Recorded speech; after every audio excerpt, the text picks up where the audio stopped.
Mari kita persiapkan hati kita Bapak Ibu Saudara-saudara untuk mendengarkan firman Tuhan pada kesempatan ini. Mari kita berdoa. Kami bersyukur Bapa di sorga atas anugerah dan perkenanan-Mu bagi kami, sehingga kami diberikan kesempatan kembali untuk merenungkan kebenaran firman-Mu. Urapilah hamba-Mu yang menyampaikan dan seluruh umat-Mu yang mendengar. Dalam nama Yesus kami berdoa. Haleluya. Amin. Saudara-saudara yang dikasihi oleh Tuhan Yesus Kristus, pada hari ini firman Tuhan saya beri judul Berbaliklah kepada Tuhan. Pembacaan Alkitab terambil dari kitab Amos pasal 4, ayat yang ke-6 sampai ayat yang ke-13. Amos pasal 4 ayat yang ke-6 sampai ayat yang ke-13. Nanti ayat-ayat ini akan kita baca di saat saya menjelaskan beberapa kebenaran. Nah, saudara-saudara yang dikasihi oleh Tuhan, ayat-ayat yang tertulis dalam kitab Amos pasal 4 ayat 6 sampai ayat 13 ini, saudara, adalah ayat-ayat yang merupakan sajak yang memakai ayat dari kitab Ulangan. Nah, saudara-saudara, diuraikan mengenai pendidikan yang diberikan oleh Tuhan, sama seperti seorang ayah mendidik atau menghajar anaknya. Ulangan pasal yang ke-8 ayat yang pertama, Alkitab berkata, "Segenap perintah yang kusampaikan kepadamu pada hari ini, haruslah kamu lakukan dengan setia, supaya kamu hidup dan bertambah banyak, dan kamu memasuki serta menduduki negeri yang dijanjikan Tuhan dengan sumpah kepada nenek moyang." Saudara-saudaraku yang dikasihi oleh Tuhan, begitulah Allah berusaha untuk mengembalikan umat pilihannya, yaitu bangsa Israel, kembali kepada dirinya. Saudara, dengan maksud itu ia menimpakan serangkaian tulah yang semakin berat dalam kehidupan mereka. Tetapi saudara-saudara, usaha Tuhan dengan mengizinkan berbagai tulah sepertinya sia-sia saja, tidak membawa perubahan bagi kehidupan bangsa Israel. Dalam berbagai kesempatan dalam firman Tuhan dijelaskan, saudara-saudara, contoh misalnya Yesaya pasal 9 ayat 12. Alkitab berkata, "Tetapi bangsa itu tidak kembali kepada Dia yang menghajarnya, dan mereka tidak mencari Tuhan semesta alam." Juga dalam kitab Yesaya pasal 42 ayat 25, di sana dikatakan, "Maka Ia telah menumpahkan kepadanya kepanasan amarahnya dan peperangan yang hebat, yang menghanguskan dia dari sekeliling. Tetapi ia tidak menginsafinya. Dan yang membakar dia, tetapi ia tidak memperhatikannya." Juga dalam kitab Hosea pasal yang ke-7 ayat yang ke-10, firman Tuhan berkata, "Kecongkakan Israel menjadi saksi terhadap dirinya. Namun mereka tidak berbalik kepada Tuhan, Allah mereka, dan tidak mencari Dia, kendati semuanya itu." Juga dalam Hagai pasal 2 ayat 18, Alkitab berkata, "Aku telah memukul kamu dengan hama dan penyakit gandum, dan segala yang dibuat tanganmu dengan hujan batu. Namun kamu tidak berbalik kepadaku." Demikianlah firman Tuhan. Bapak Ibu, ayat-ayat ini mengajarkan atau mengingatkan kita bahwa Allah punya kerinduan supaya bangsa itu berbalik kepada Tuhan. Allah izinkan berbagai macam mara bahaya, berbagai macam tulah, berbagai macam kesukaran hidup. Namun mereka tetap tidak berbalik. Sama halnya seperti yang dituliskan oleh Nabi Amos dalam kitabnya. Mari kita menyelidiki saudara-saudara dari pembacaan hari ini. Dosa apa yang telah dilakukan oleh bangsa Israel dalam pengamatan Nabi Amos? Sekali lagi, dosa apa yang dilakukan oleh bangsa Israel dalam pengamatan Amos? Nah, Amos pasal 4 ayat yang pertama itu, saudara, dimulai dari sana. Ayat 1, dengarlah firman ini. Hai lembu-lembu Basan yang ada di gunung Samaria, yang memeras orang lemah, yang menginjak orang miskin, yang mengatakan kepada tuan-tuanmu, bawalah kemari supaya kami minum. Saudara, di ayat ini kita melihat bahwa wanita kalangan atas dalam pengamatan Nabi Amos diberikan satu sindiran, yaitu lembu-lembu Basan. Tahukah Bapak Ibu Saudara bahwa yang dimaksud dengan lembu Basan itu adalah ternak Kanaan yang berketurunan murni dan diberi makanan yang cukup. Itulah lembu Basan. Mazmur 22 ayat 13 berkata, banyak lembu jantan mengerumuni aku, banteng-banteng dari Basan mengepung aku. Nah, saudara-saudaraku yang dikasihi oleh Tuhan, dari ayat ini kita belajar satu pelanggaran yang dilakukan oleh para wanita-wanita, para istri-istri, sebagaimana dipandang dilihat oleh Nabi Amos. Di mana saudara-saudara, para wanita ini minum anggur. Mereka mendesak suami mereka untuk mencari uang lebih banyak dengan cara menindas orang miskin supaya mereka dapat minum lebih banyak lagi dan bersenang-senang dalam kemewahan. Saudara, pelanggaran dan dosa Israel sebagai umat Allah sudah penuh karena telah melibatkan semua orang dan meliputi seluruh aspek kehidupan, mulai dari hubungan sosial, ekonomi, dan keagamaan. Dosa dalam kehidupan keagamaan dinilai jahat oleh Tuhan.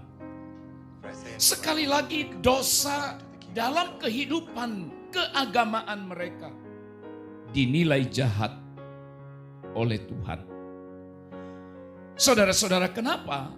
Karena yang pertama, motivasi yang tidak benar dikala mereka beribadah. Mereka melakukan upacara ibadah secara teratur, tertib, dengan persembahan yang bertujuan untuk merayu Tuhan agar melupakan kejahatan mereka. Bukankah itu jahat, saudara-saudara? Secara sosial mereka kelihatan saleh, tetapi sebenarnya mereka adalah penindas kaum lemah. Dengan kata lain, saleh namun mereka tidak bermoral. Keagamaan dan kerohanian berjalan serasi dengan penindasan atau menindas kaum miskin dan lemah. Korupsi, memutuskan perkara secara tidak adil. Saudara-saudara, inilah situasi. Inilah keadaan yang bertentangan dengan pemahaman iman tentang arti ibadah itu sendiri. Padahal kita tahu saudara-saudara, ibadah dalam arti yang sesungguhnya adalah pengabdian secara utuh kepada Allah dalam bentuk ritual yang juga meliputi seluruh sikap hidup kita sehari-hari. Bapak, Ibu, saudara-saudara, inilah pelanggaran. Inilah dosa. Akibatnya, saudara-saudara, Allah menghukum mereka. Allah menghukum mereka. Kehidupan bangsa Israel tidak mencerminkan status mereka sebagai umat Allah. Dan semua ini, saudara-saudara, tidak dibiarkan begitu saja oleh Allah.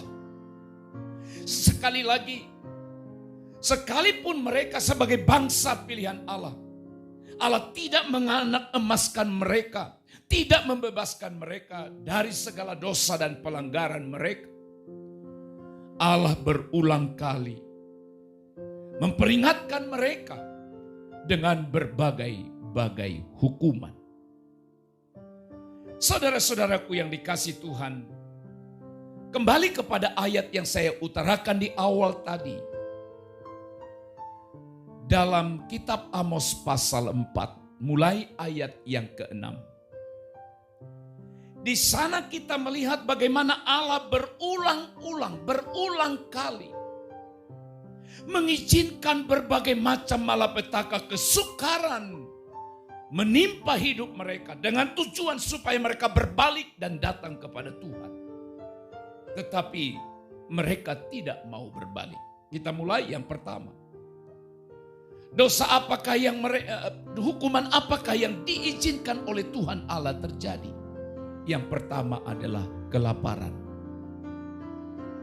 Ayat yang ke-6 berkata, sekalipun aku ini telah memberi kepadamu gigi yang tidak disentuh makanan di segala kotamu dan kekurangan roti di segala tempat kediamanmu.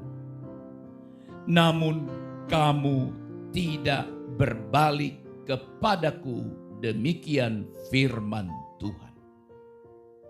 Hukuman yang pertama Allah izinkan terjadi kelaparan. Namun saudara-saudara, itu tidak mengubah mereka. Itu tidak membuat mereka untuk berbalik dan datang kepada Tuhan. Kelaparan. Yang kedua, hukuman yang Tuhan izinkan terjadi bagi mereka, ayat yang ke-7 dan ayat yang ke-8. Aku pun telah menahan hujan daripadamu. Ketika 3 bulan lagi sebelum panen, aku menurunkan hujan ke atas kota yang satu dan tidak menurunkan hujan ke atas kota yang lain. Ladang yang satu kehujanan dan ladang yang lain tidak kena hujan menjadi kering. Ayat 8. Penduduk 2-3 kota pergi terhuyung-huyung ke suatu kota untuk minum air, tetapi mereka tidak menjadi puas. Perhatikan. Namun kamu tidak berbalik. Demikianlah firman Tuhan. Hukuman yang kedua, selain kelaparan, maka yang kedua terjadinya kekeringan. Mereka sulit mendapatkan air untuk diminum. Tanaman-tanaman mereka pun akhirnya rusak oleh karena dilanda kekeringan. Tapi itu pun tidak membuat mereka untuk insyaf dan sadar dan berbalik kepada Tuhan. Yang ketiga, saudara-saudara, apa hukuman yang Allah berikan kepada mereka? Yang bermaksud supaya mereka berbalik kepada Tuhan. Ayat yang ke-9. Aku telah memukul kamu dengan hama dan penyakit gandum. Telah melayukan taman-tamanmu dan kebun-kebun anggurmu.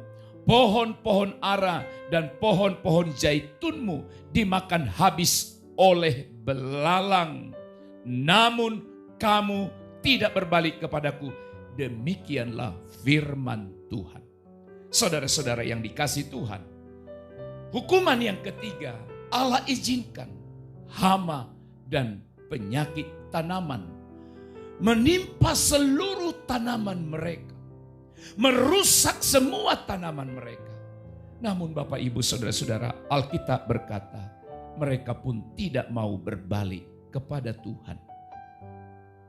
Hukuman yang keempat, ayat yang ke-10.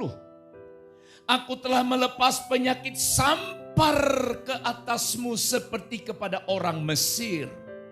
Aku telah membunuh terunamu dengan pedang pada waktu kudamu dijarah. Aku telah membuat bau busuk perkemahanmu tercium oleh hidungmu, namun kamu tidak berbalik kepadaku. Demikian firman Tuhan. Hukuman yang keempat yang Tuhan izinkan terjadi dalam hidup mereka adalah wabah penyakit. Wabah penyakit yang dikatakan seperti kepada orang Mesir. Saudara-saudara, saya lagi merenungkan, apakah ini yang sekarang sedang terjadi atas seluruh dunia, atas bangsa kita? Tuhan izinkan wabah penyakit supaya orang-orang mencari Dia. Setiap orang bertelut menyembah Dia, mengaku Yesus sebagai Tuhan. Saudara, bangsa Israel mengalami.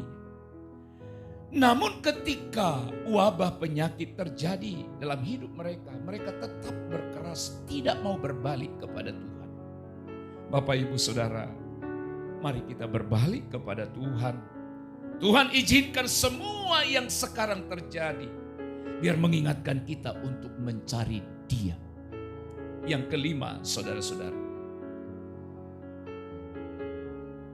kesukaran hukuman yang Allah izinkan terjadi atas mereka. Di ayat yang ke-11. Aku telah menjungkir balikan kota-kota di antara kamu, seperti Allah menjungkir balikan Sodom dan Gomora, sehingga kamu menjadi seperti puntung yang ditarik dari kebakaran. Perhatikan, namun kamu tidak berbalik kepadaku. Demikianlah firman Tuhan. Hukuman yang kelima, saudara-saudara, adalah penghancuran beberapa kota. Ada kota-kota yang sengaja Tuhan izinkan dihancurkan. Namun saudara, mereka tidak berbalik. Dari 5 hukuman ini saudara, bagaimana bangsa Israel menyikapinya? Kalau saudara masih ingat pembacaan hari ini, dari 5 hukuman ini, sengaja atau selalu diakhiri dengan kalimat, namun kamu tidak berbalik kepadaku.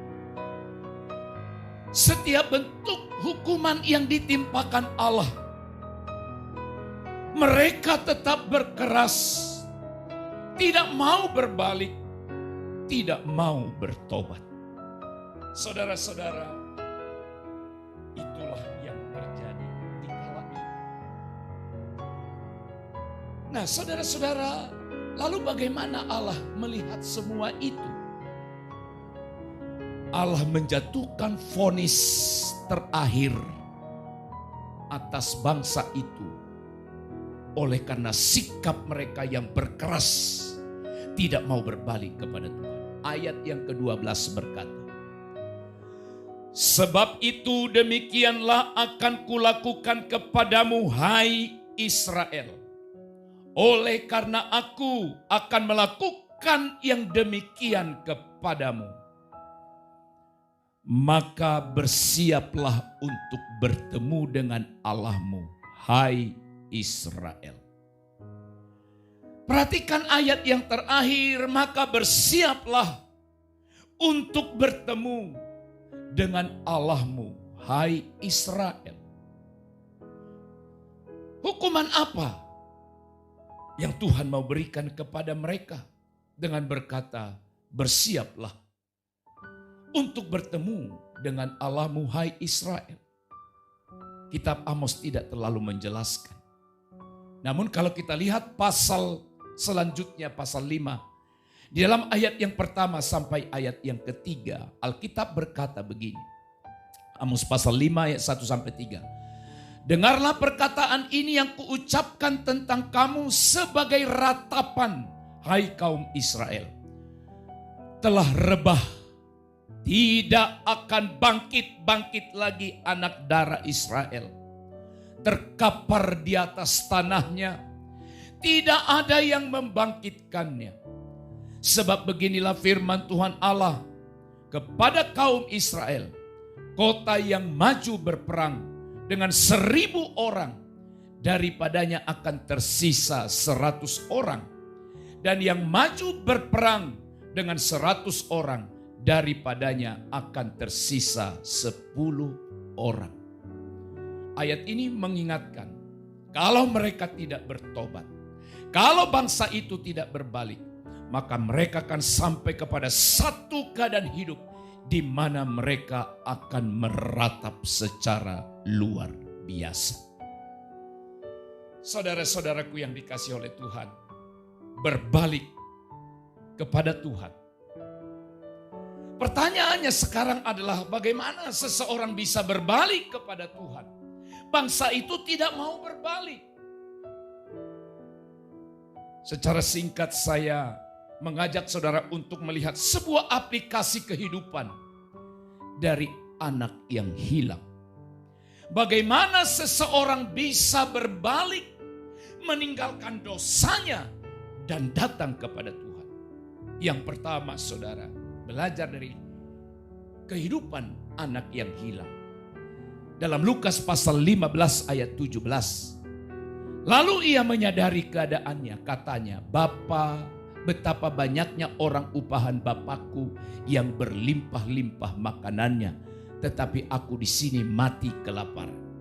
Yang pertama, seseorang hanya bisa atau mau berbalik kepada Allah kalau dia sadar atau menyadari keadaan dan kesalahannya. Menyadari kesalahannya. Saudara-saudara, hari ini pun sama. Mari sadari kesalahanmu, akui kesalahanmu di hadapan Tuhan dan datang kepada Bapa di sorga. Yang kedua, anak yang hilang menjadi satu contoh yang baik bagi kita. Bagaimana dia berbalik kepada Bapa. Yang kedua, pasal 15 dari Injil Lukas ayat 18 sampai 20. Dan berkata kepadanya, Bapa, aku telah berdosa terhadap sorga dan terhadap Bapa. Aku tidak layak lagi disebutkan anak Bapa. Jadikanlah aku sebagai salah seorang upahan Bapa. Maka bangkitlah ia dan pergi kepada bapaknya. Ketika ia masih jauh, ayahnya telah melihatnya, lalu tergeraklah hatinya oleh belas kasihan. Ayahnya itu berlari mendapatkan dia dan merangkul dan menciumnya. Langkah yang kedua, supaya seseorang berbalik datang kepada Tuhan, dia harus memiliki niat untuk melangkah. Memiliki niat untuk melangkah. Sama seperti yang dilakukan oleh anak yang hilang ini. Dia bangkit. Dia memiliki satu semangat. Dia memiliki satu gairah dalam hidupnya. Yaitu niat untuk melangkah. Saudara, yang ketiga, yang terakhir. Untuk kita bisa bangkit, berbalik dan datang kepada Allah. Yang ketiga, ayat 22 sampai 24. Tetapi ayah itu berkata kepada hamba-hambanya, lekaslah bawa kemari jubah yang terbaik. Pakaikanlah itu kepadanya dan kenakanlah cincin pada jarinya dan sepatu pada kakinya. Dan ambillah anak lembu tambun itu, sembelilah itu, dan marilah kita makan dan bersukacita. 24. Sebab anakku ini telah mati dan menjadi hidup kembali. Ia telah hilang dan didapati kembali. Maka mulailah mereka bersukaria. Langkah yang ketiga yang terakhir supaya kita datang kepadanya, mau berbalik kepada Allah, adalah bangkit dan bangun hidup yang baru. Bangkit dan bangunlah hidup yang baru. Tiga kebenaran ini saudara-saudara mengajak kita supaya kita mau berbalik kepada Tuhan. Bangsa Israel tidak mau berbalik kepada Tuhan. Oleh karena apa? Dia tidak sadar akan keadaannya. Kenapa dia tidak bangkit? Tidak ada niat untuk melangkah dalam dirinya dan tidak ada niat untuk memperbaiki kehidupannya. Oleh sebab itu, Bapak, Ibu, saudara-saudara, jemaat Tuhan yang menyaksikan kebenaran firman atau yang mendengarkan kebenaran ini hari ini, saya mengajak Bapak Ibu. Yang pertama, marilah kita bersama-sama berbalik, bertobat kepada Tuhan dengan meninggalkan semua bentuk dosa, semua bentuk kejahatan yang kita lakukan. Yang kedua, saya mengajak melalui kebenaran firman hari ini, mari kita mengevaluasi, introspeksi sikap kita dalam beribadah. Apakah sudah benar sesuai dengan apa yang Tuhan mau? Introspeksi diri. Motivasi pelayanan kita selama ini apakah sudah benar karena cinta dan kasih kita kepada Tuhan? Dan bagaimana hubungan kita, sikap kita dalam memperlakukan orang-orang lemah atau orang-orang yang miskin? Karena itulah yang ditentang oleh kitab Amos. Saudara-saudara, yang terakhir, melalui situasi yang sedang terjadi hari-hari ini, yang dialami oleh seluruh dunia, wabah penyakit COVID-19. Marilah kita ingat selalu akan firman Tuhan yang berkata dalam Roma pasal 8 ayat 28. Kita tahu sekarang bahwa Allah turut bekerja dalam segala sesuatu untuk mendatangkan kebaikan bagi mereka yang mengasihi Dia, yaitu bagi mereka yang terpanggil sesuai dengan rencana Allah. Dan ayat yang terakhir dari kitab Amos pasal 4 ayat 13 itu tadi berkata, sebab sesungguhnya Dia yang membentuk gunung-gunung dan menciptakan angin, yang memberitahukan kepada manusia apa yang dipikirkannya, yang membuat fajar dan kegelapan, dan yang berjejak di atas bukit-bukit bumi. Tuhan Allah semesta alam, itulah namanya. Saudara-saudaraku yang terkasih dalam Tuhan,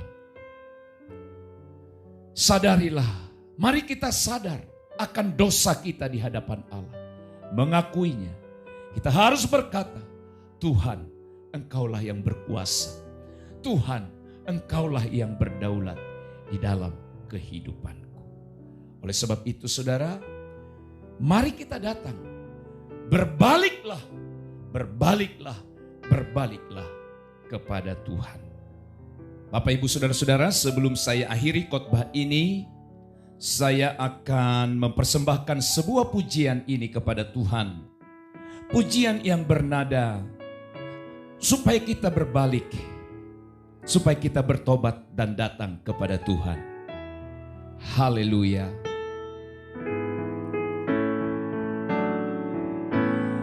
Bertobatlah dan balik pada Bapa.